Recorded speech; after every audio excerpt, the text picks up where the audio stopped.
And it makes me wonder, what would you say, having lived through this major change and witnessing it yourself, why do you think that people today often know their neighbours a lot less than the previous generation did? What kind of catalyzed that change? Well, it is, Shan, as I mentioned earlier, people used to even borrow money, borrow tools, borrow household things from each other. They would go to each other's house every day before because they needed each other for company, for all those things. With technology, with affluence, with money, people, rather than borrowing tools from the next door neighbor, they would just buy it themselves. People kind of needing advice, so they would Google it rather than going next door and finding out where. Even people would find out from, okay, I need to go to that place, would be the best route and all that. Of course, now Google Maps would do it. So many things, people were dependent on each other, and that dependence, two things, technology and affluence, the financial independence, has taken that away. And we are quite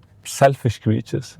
So when we need people as before we needed, I think I have mentioned in a few podcasts before that people used to live in villages and they needed each other for even harvesting their crop and taking somebody to the hospital and all that kind of thing. And that need kept them together all the time. And slowly, even when they moved to cities, they kind of moved to the same city and they would stay to keep those traditions alive. And over time, through urbanization, different people moved next door to different people who didn't kind of share any big background to each other. And that familiarity started to kind of slowly diminish. And the only thing which could have kept them still connected, the need of each other, say, borrowing tools or finding out or taking advices and all that. So once that is gone, so there's no kind of need for people to stay in contact. Still, we have, for example, our local street WhatsApp group. If there's any intruder or anything, so somebody would just message there, okay, that's the problem. Or if they need advice, they'll just WhatsApp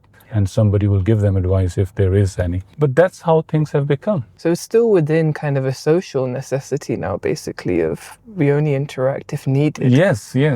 But we've spoken about this throughout other podcasts as well, and because other topics have heavily linked to this increase of anxiety, social anxiety, that's kind of been birthed from this loneliness epidemic we're going through.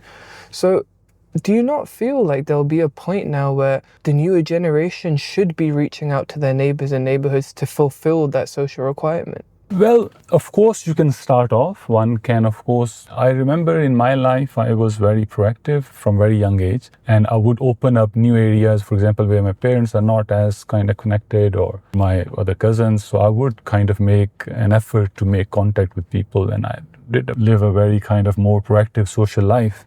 But I feel that back then, people needed each other much more, even for company purposes, just to have a kind of, I'll share some news, this happened, that happened, other person wouldn't know. But now everybody through technology has access to things, and sometimes it feels a bit of intrusion to get into somebody's life just like that. As before, people would appreciate you kind of reaching out and trying to give them company or giving them your perspective on life. Mm-hmm. But of course, people still make an effort, and people who want to stay connected, especially people, say, in certain professions, such as politics, for example, people have to stay in contact with people. And in other areas where social connection is a need. But generally, things are slowing down in terms of kind of social connection than in the past.